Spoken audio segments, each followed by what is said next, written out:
는 두려움이라는 제목을 가지고 여러분들과 같이 한번 말씀을 나누고자 합니다. 오늘 본문 말씀을 좀 더 이해하기 위해서 이 전장에 어떠한 일이 일어났는지를 간략해서 요약하면, 이제 야곱이 외삼촌 라반의 집을 떠나서 고향으로 돌아가는 여정이 있습니다. 야곱은 라반과 오랜 동거 생활을 하고 있는 동안에 많은 재산을 모았지만 결국엔 라반과 그의 아들들의 시기와 질투를 받게 됩니다. 하나님은 야곱에게 고향으로 돌아가라고 지시를 내리시고 야곱은 가족과 재산을 이끌고 몰래 라반의 집을 떠납니다. 이를 안 라반은 야곱을 추격하지만 밤에 하나님께서 라반에게 나타나 야곱에게 희해를 끼치지 못하도록 경고하십니다. 결국 야곱과 라반은 길갈에서 언약을 맺고 서로 헤어지게 됩니다. 그리고 하나님의 사자들을 만나 위로를 받는 모습이 오늘 읽은 32장 1절과 2절에 나옵니다.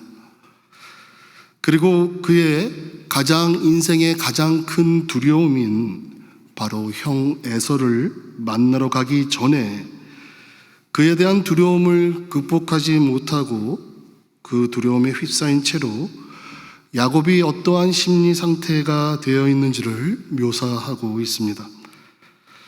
야곱은 화친을 목적으로 사자들을 보냈는데 그 사자들이 돌아와서 한 보고는 과히 그에게 충격적이었습니다. 안절부절하면서 위기를 넘기기 위해 도피 방안을 마련하는데 급급한 모습을 우리는 볼 수 있습니다. 그리고 급기야 두렵고 답답한 심정으로 하나님께 자신의 처지를 간절히 탄원하게 이른 것이 바로 오늘 우리가 읽은 본문 말씀입니다. 야곱이 갖고 있는 두려움, 그 두려움이 어디에서부터 왔습니까? 야곱에게 가져다 준 그 두려움은 바로 형 에서에게 있습니다. 그의 삶은 에서를 만나기 이전에 어려움을 많이 겪습니다. 특히 바로 이전에 겪었던 라반의 위기를 넘겼음에도 불구하고 이제 길르앗산에서 내려와 바로 야복강이 있는 그 강만 넘으면 이제 가장 그가 두려워하는 대상인 형 에서가 있습니다. 그 두려움 앞에서 야곱은 이러한 방안을 마련합니다.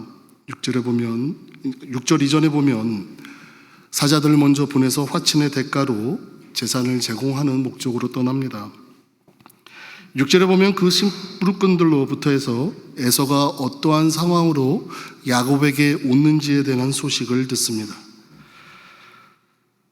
한두 명도 아닌 400명을 이끌고 온다는 것, 아마도 자기를 해하려 한다는 목적을 가지고 있었다라고 충분히 상상할 수 있는 모습이었습니다. 야곱은 두려움과 답답함에 견딜 수 없는 그런 지경이 되자 이는 그 인생의 가장 큰 기로에 서 있을 만큼 그의 마음의 표현이 7절에 나타납니다. 심히 두렵다라고 표현할 정도로 그의 마음 상태는 두려움으로 가득 찹니다. 심히 두렵다라고 하는 그 원어의 뜻을 보면 두려움이 그를 짓누르고 있다라는 뜻을 가지고 있습니다. 두려움이 그를 짓누르기 때문에 숨을 제대로 쉴 수 없을 만큼 엄청난 두려움과 공포에 시달리고 있었다는 것을 우리는 알 수 있습니다. 우리가 살아오면서 숨을 제대로 쉬지 못할 정도의 공포감을 느껴본 적이 있습니까? 저는 그러한 두려움은 느껴본 적은 없는 것 같습니다. 하지만 인생의 가장 힘들고 어려운 시간들은 우리가 살아오면서 한두 번 그 이상씩은 겪었을 줄 믿습니다. 야곱의 이 상황은 만약에 시간을 돌릴 수 있다라고 하면, 만약에 내가 피할 수 있다라고 하면 정말 넘어가면 좋겠다라고 할 만큼 만나지 않고 싶어 하는, 겪고 싶지 않은 그런 순간이었다는 것은 분명합니다. 하나님께서는 야곱에게 왜 이러한 두려움을 줬습니까? 하나님께서는 사랑하는 자기 백성들에게 항상 말씀하시기를 두려워하지 말라라고 말씀하십니다. 예수님께서도 사랑하는 제자들에게 두려워 말라라고 말씀하십니다. 그런데 신약 성경, 구약 성경을 보면 하나같이 하나님을 두려워하라라고 명령하고 있습니다. 잠언과 시편, 전도서를 보면 하나님을 경외하는 것이 지식과 지혜의 근본이고, 하나님을 경외하는 자가 잘 될 것이고, 또 하나님을 경외하는 자에겐 부족함이 없고, 하나님을 경외하는 자에게는 하나님은 복을 주시고 그의 도움과 방패가 되신다라고 말씀하고 계십니다. 신약으로 넘어오면 사도들 또한 하나님을 경외하라라고 사람들에게 권면하고 있습니다. 천국보좌에서 하나님의 종들을 가리켜 그를 경외하는 너희들이라고 명하며 찬송하기를 권면하고 있습니다. 어떻게 두려워하지 말라라 하면서 또한 하나님 앞에 두려움, 경외함으로 우리의 삶을 요구하고 계십니까? 마이클 리브스라는 영국의 한 목사님이 쓴 책이 있습니다. 제목이 떨며 즐거워하다라는 겁니다. 떨며 즐거워하다라는 제목이 참 흥미롭습니다. 이 책은 먼저 겁을 내는 것과 내지 않는 것, 무엇이 옳은지 그리고 올바른 두려움은 무엇인지를 성경에 비추어 서술한 책입니다. 하나님을 경외함의 절정에 이르는 날, 온전한 창조주 그리고 아버지이신 하나님 앞에 떨며 즐거워하게 될 그 영혼을 노래하는 성도들의 모습을 소개하고 있습니다. 반면에 죄인이 영원히 맛볼 두려움과 또 의인이 영원히 맛볼 그 두려움의 격차가 얼마나 클 것인지를 또한 소개하고 있습니다. 우리의 두려움은 보이는 것에서 오는 것이 너무나도 많이 있습니다. 보이는 것에 많은 두려움을 느끼고 믿음으로 하나님의 영광을 바라보며 살던 우리가 이제는 얼굴과 얼굴을 대하듯이 하나님을 보게 될 때에 누리게 될 그 환희와 기쁨, 그게 얼마나 클 것인지를 이 책은 소개하고 있는데, 바로 우리의 올바른 두려움의 완성, 그 완성의 끝은 끝없이 기쁨을 영원히 누리는 우리의 모습을 나타낸다는 겁니다. 오늘 우리가 지금 이 시간을 살아가고 있는 우리들이 지나온 날을 한번 돌이켜보면 너무나도 놀랐습니다.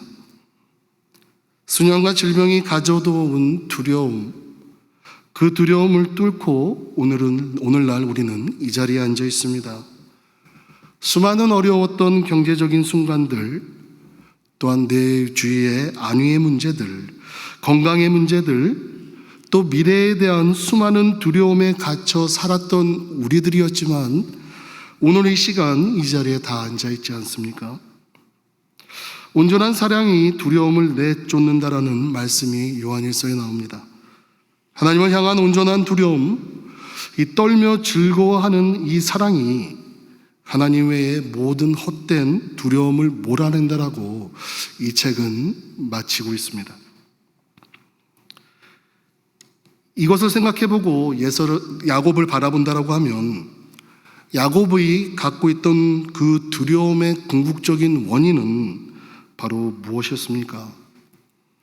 바로 하나님의 보호와 동행에 대한 그의 믿음이 부족했기 때문입니다. 이 전장인 28장에 보면 하나님께서는 야곱에게 일찍이 베델 언약을 통해 그에게 약속해 주셨습니다. 오늘 본문 이전의 두 절인 1절과 2절에 보면 하나님이 군대까지 보내어 야곱을 위로하고 야곱과 함께함을 보여주셨음에도 불구하고 어떻게 보면 아직껏 야곱은 하나님을 전적으로 신뢰하는 그리고 의지하는 그 믿음이 부족한 것 같습니다. 위기의 순간을 맞이해서 야곱은 자신의 삶의 주인이 결국 바로 자신이었다는 겁니다. 그리고 하나님은 단지 자기 자신의 아버지 할아버지의 신에 불과했던 모습이 바로 야곱의 지금 마음 상태입니다. 그러나 우리의 삶은 어떻게 해야 되겠습니까? 우리의 삶은 야곱이 하나님께로부터 베델에 받았던 언약, 또 오늘 본문 말씀의 끝절인 12절 베델의 언약에 대해서 다시 언급하시는 하나님의 그 약속을 오늘날 우리들은 말씀으로 접하며 살아가고 있습니다. 우리가 삶의 역경을 극복하고 어떠한 위기를 의연히 대처하는 그러한 생명력이 있는 삶을 살기 위해서는 언제 어느 때나 하나님만을 우리의 주인으로 영접하고 예수 그리스도를 통해서 우리들에게 보여주신 하나님의 사랑을 굳게 붙들고 의지해야 될 줄 믿습니다. 그리고 그분과 친밀한 교제를 나눌 때에만 가능하다라는 겁니다. 야곱이 두려워하고 있는 그런 모습에 하나님은 어떠한 은혜를 베푸십니까? 오늘 본문 이전 말씀 1절과 2절에 보면 야곱이 하나님의 천사를 만나는 모습이 나옵니다. 야곱이 그들을 만난 후에 그곳의 지명을 두 개의 진영이라는 뜻하는 마하나임으로 짓습니다. 그런 것을 보면 한 명의 천사가 아니라 야곱은 두 개의 진지를 채우고도 남을 만한 많은 천사를 하나님께서 보내주신 은혜를 받습니다. 열왕기상 19장에 보면 이세벨의 위협을 통해 도망친 엘리야가 로덴나무 아래서 차라리 자신을 죽여달라고 기도하다 잠이 들었을 때에 천사를 보내어 그를 위로하신 하나님을 우리는 기억합니다. 지금은 자신의 형을 두려워하는 또 죽음의 공포를 느끼는 야곱을 위로하기 위해 두 진영을 가득 채우는 천사 군대를 하나님께서 보내신 것입니다. 이와 같이 하나님께서는 우리가 두려워하는 것, 외로워하는 것, 또 마음의 상처로 아파하는 모든 것들을 이미 다 아십니다. 그리고 그 아픔에 동참하시고 우리와 함께 아파하시면서 우리를 위로하고 계신다는 겁니다. 야곱에게 하신 것처럼 나를 위해서도 우리를 위해서도 지금 이 순간에 두 개의 진영을 채울 만큼 많은 천사를 보내시는 것, 그것을 믿고 강하게 담대하게 살아가야 될 줄 믿습니다. 그러한 야곱에게 마하나임에서 야곱은 기도를 합니다. 많은 천사를 만났음에도 야곱은 여전히 두려워하고 있습니다. 여전히 그 두려움이 야곱을 떠나지 않습니다. 그리고 그 두려움에 야곱이 하나님께 기도를 드립니다.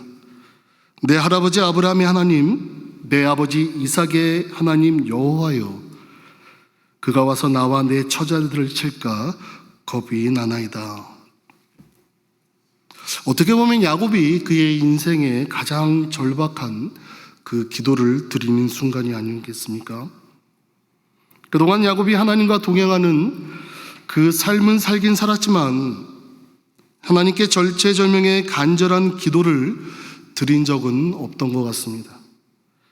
하나님께 복을 구하기는 했지만 하나님께 온 마음을 다해 기도해 본 적은 없는 것 같습니다.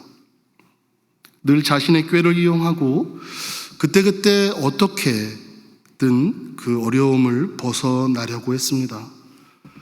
근데 이제는 더 이상 그것이 통하지가 않습니다. 이제는 아무리 꾀를 내도 피해갈 길이 없습니다.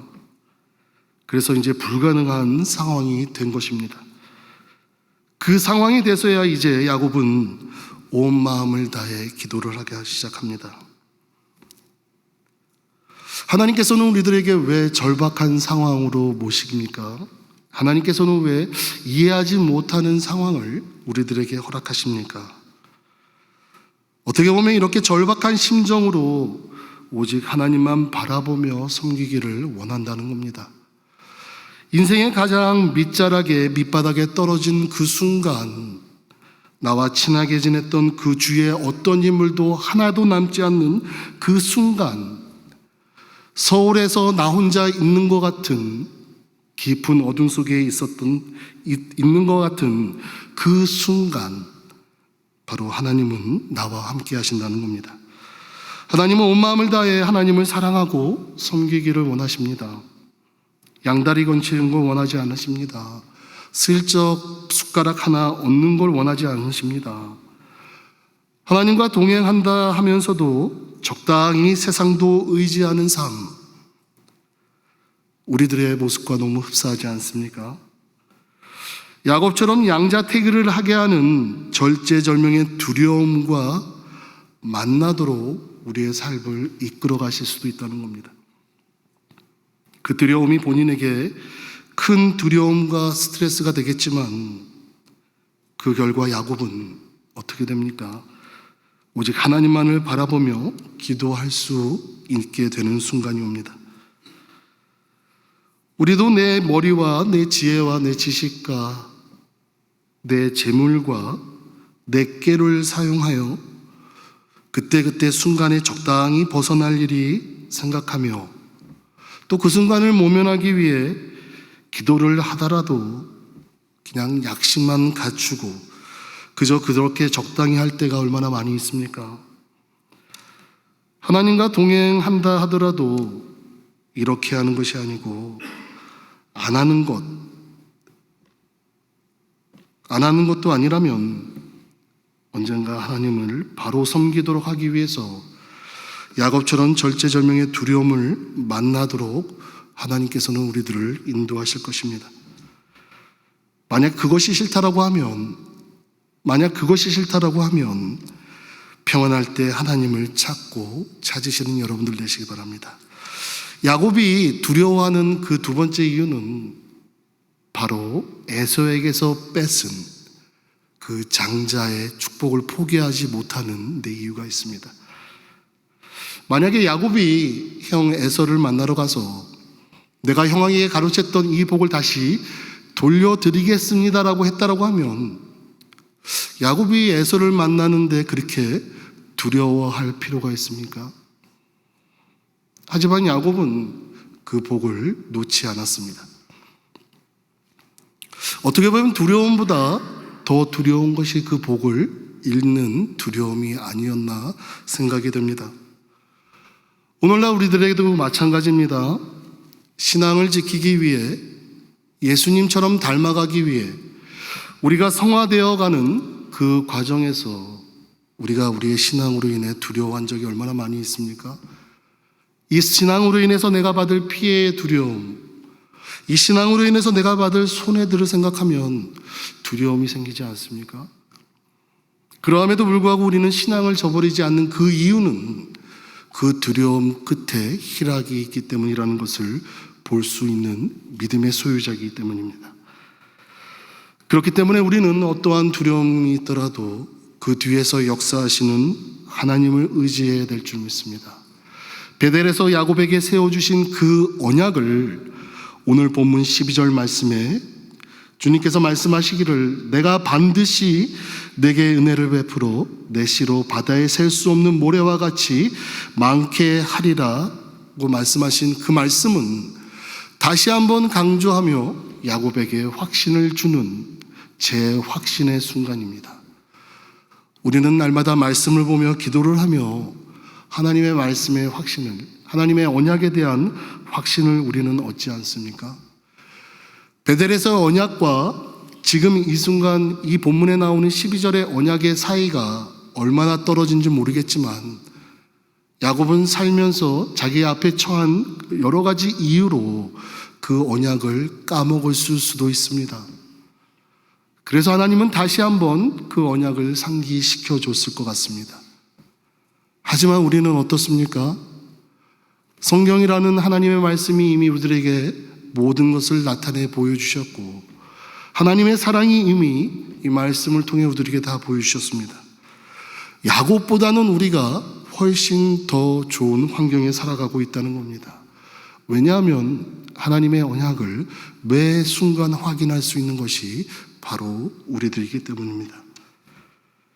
큰 두려움이 혹은 답답함이 나를 짓누를 때에도 하나님은 나와 함께 하시고 그 아픔을 함께 나누고 계신다는 것을 여러분들 믿으시기 바랍니다.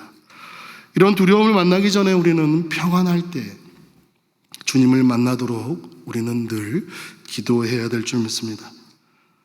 하나님과 세상을 적당히 오가면서 나에게 이익을 가져다주는 가장 그것을 극대화시키는, 어떻게 보면 뷔페식으로 내가 원하는 것만 쏙쏙 골라먹는 그런 신앙인이 아닌 오직 주님만을 의지하며 사는 우리 신실한 첼트넴 교우들 되길 주님의 이름으로 간절히 소망합니다.